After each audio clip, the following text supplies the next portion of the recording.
Tag-ulan na naman. Malawakang pagbaha na naman ang naranasan. Paano nga ba ito maiiwasan? Halina kaibigan at ako ay pakinggan. Kamag-aral, kamag-anak, kapitbahay, kaibigan. Tayo na pong magtulungan upang problema ay ating maiwasan. Magtanim ng maraming puno sa ating kapaligiran upang may pangga sa baha tuwing umuulan. Magsimula po tayo sa ating tahanan. Maging responsable tayo para sa ating kalusugan at kalinisan. Huwag magtapon ng basura kung saan-saan. Ilagay ito sa tamang lalagyan.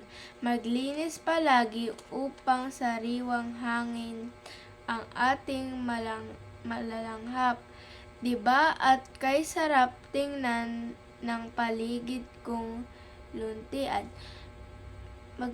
Magagandang halaman ay nakakatulong upang maging maayos ang pakiramdam.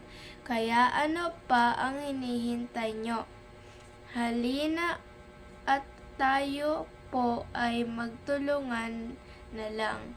Kalikasan mahalin natin at alagaan.